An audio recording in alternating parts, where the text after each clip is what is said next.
আজ বিএনপির উদ্যোগে আমাদের রাজনীতি অভিভাবক বিএনপির ভারপ্রাপ্ত চেয়ারম্যান জনতা তারেক রহমানের উত্থাপিত রাষ্ট্রীয় কাঠামো মেরামতের 31 দফা বাস্তবায়নে জনসম্পৃক্তার অনুষ্ঠানের সম্মানিত বক্তৃতা আকারে হবে না। আজকের অনুষ্ঠানটা আপনারা জানেন, গত 5 আগস্ট বৈষম্য ছাত্র বিরোধী আন্দোলনের এক অভ্যুত্থানের মাধ্যমে খুনি ফেসিস্ট হাসিনার সরকার খুনি হাসিনা পদত্যাগ করে পালিয়ে যেতে বাধ্য হয়েছে।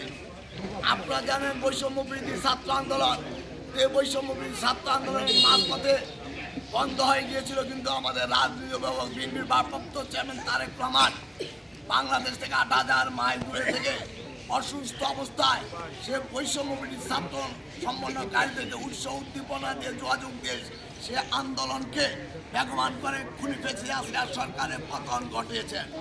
সে পতনের সময় যে সকল ছাত্র শ্রমিক জনতার শহীদ হয়েছেন, সাইদ মুগ্ধর স্বজন সহ তাদের রুহের মাগফিরাত কামনা করে আলোচনার মাধ্যমে কয়েকটি কথা বলতে চাই। আপনারা জানেন এই অন্তর্বর্তীকালীন সরকার এসেছে, তারা যথাসময় নির্বাচন দিবে, চলে যাবে। এই সরকার এসে সংস্কারের কথা বলে সময় কালক্ষেপণ করছে, কিন্তু আমরা বলতে চাই সংস্কার কি? সময় উপযোগী অতীতের সিদ্ধান্তকে বাতিল করে সময় উপযোগী সঠিক সিদ্ধান্ত নেওয়া, এটা হলো সংস্কার। আপনারা জানেন এই সংস্কার কে সর্বপ্রথম স্বাধীন বাংলাদেশে করছে? স্বাধীন বাংলাদেশে সর্বপ্রথম সংস্কার করেছে শহীদ জিয়াউর রহমান, স্বাধীনতা ঘোষক শহীদ জিয়াউর রহমান। কেমনি ভাবে সে সংস্কার করেছে? 1975 সালের 25 জানুয়ারি 12 মিনিটের ব্যবধানে শেখ মুজিব যখন গণতন্ত্রকে হত্যা করে বাকশাল কায়েম করেছিলেন, তখন 1975 সালের 7 নভেম্বর সিপাহী বিপ্লবের মাধ্যমে আমাদের আদর্শ প্রেরণা স্বাধীনতা ঘোষক শহীদ জিয়াউর রহমান ক্ষমতায় এসে বাকশাল একনায়কতন্ত্রকে বিলুপ্ত করে বহুদলীয় রাজনীতি শুরু করেছেন। মানে সকল রাজনীতি দল রাজনীতি করতে পারবেন, তার জন্য খুনি শেখ হাসিনা এক সময় রাজনীতি পেয়েছিলেন। আজকে এই অন্তর্বর্তীকালীন সরকার সংস্কার বলছে। আপনারা জানেন দ্বিতীয় সংস্কার করে দেশনেত্রী বেগম খালেদা। কিভাবে? বাংলাদেশের রাষ্ট্রপতি শাসিত পদ্ধতি ছিল, দেশনেত্রী বেগম খালেদা 1991 সনে ক্ষমতায় এসে উনি সর্বপ্রথম প্রধানমন্ত্রী নির্বাচিত হওয়ার পর সংসদীয় পদ্ধতি চালু করেছিলেন।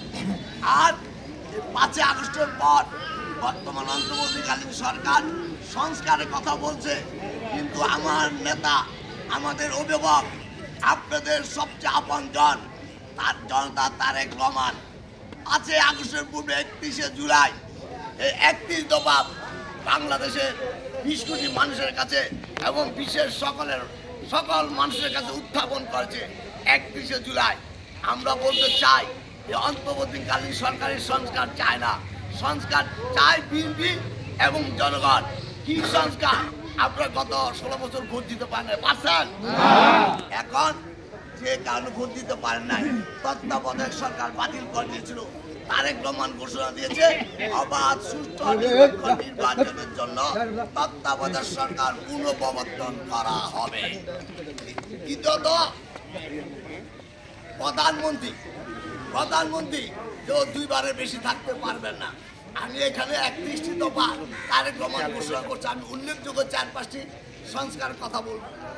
তৃতীয়ত, যে দেশে খুনি হাসিনা তার মন্ত্রী এমপিরা দুর্নীতি করে, দেশ লুটপাট করে, দেশ থেকে টাকা পাচার করে বাংলাদেশের শূন্য কোঠায় নিয়ে এসেছে অর্থনৈতিক অবস্থা। তাই দুর্নীতি প্রতিরোধে বিশ্বমান কার্যকর ব্যবস্থা গ্রহণ ও ন্যায়পাল নিয়ম। চতুর্থ, আজকে আমাদের দেশের মাটি মানুষরা কৃষিকাজ করে, কৃষি উৎপাদন করে। তাই কৃষকের উৎপাদন এবং বিপণন সুরক্ষা দিয়ে কৃষি পণ্যের ন্যায্য মূল্য নিশ্চিত করা চায়। জলবায়ু পরিবর্তনের জনিত সংকট প্রাকৃতিক দুর্যোগ মোকাবেলায় কার্যকর পদক্ষেপ, নদীর শাসন এবং খাল খননের উদ্যোগ গ্রহণ করা। আপনারা জানেন শহীদ জিয়াউর রহমান অনুভব করেছিলেন এ দেশে বর্ষাকালে পানি এসে ভরে যায় আর মৌসুমকালে পানি থাকে না, তাই উনি খাল খনন কর্মসূচি চালু করেছেন। তাই তারেক রহমান যদি ক্ষমতা আসেন উনি খাল খনন প্রবর্তন করবেন। তাই এখানে আজকে আমাদের কর্মসূচির পর আরেকটা ইউনিয়নের কর্মসূচি আছে। 31 দফা নিয়ে যদি আলোচনা করি আমরা কিন্তু সারাদিনও শেষ করতে পারবো না। তাই আপনাদের কাছে একটি ছোট আকারে বই গিয়েছে আর লিফলেট। তারেক রহমান 31 দফা সংস্কার চেয়েছেন। এখানে বর্তমান সরকার এবং তার লোকজনেরা এবং বিগত আওয়ামী লীগ সরকারের দোসররা তারা যদি বলে যে বিএনপি সংস্কার চায় না, আমরা প্রকৃতভাবে আমাদের নেতা তারেক রহমানে আমাদের মোহাম্মদ বেগম খালেদা জিয়া অরিজিনাল ভাবে সংস্কার চায় চায় চায়। আমরা আবার জনগণের মা বোনেরা আমাদের বাপ চাচারা ভাইরা যেন ভোট কেন্দ্র থেকে ভোট দিতে পারে তার জন্য তত্ত্বাবধায়ক সরকার প্রবর্তন করতে চায়। আমরা খাল খনন করতে চাই, আমরা দুর্নীতি রোধ করতে চাই, আমরা জলবায়ু পরিবর্তনের জন্য প্রাকৃতিক দুর্যোগ বিরোধীর জন্য ব্যবস্থা গ্রহণ করতে চাই। অতএব আপনারা যে বইটি পেয়েছেন আপনারা শুধু বইটি পকেটে নিয়ে রাখবেন না, আপনারা নিজেরা পড়বেন, আপনাদের ঘরের ছেলে মেয়েদের পার্শ্ববর্তী লোকদেরকে এই বই পড়ার সুযোগ করে দিবেন। আর আমরা অনুষ্ঠানের পর আপনাদের বাজারে লিফলেট বিতরণ করবো। অতএব আপনারা দেশের বেগম খালেদা জিয়ার জন্য দোয়া করবেন, উনি যেন সুস্থ হয়ে আমাদের মাঝে ফিরে আসতে পারে এবং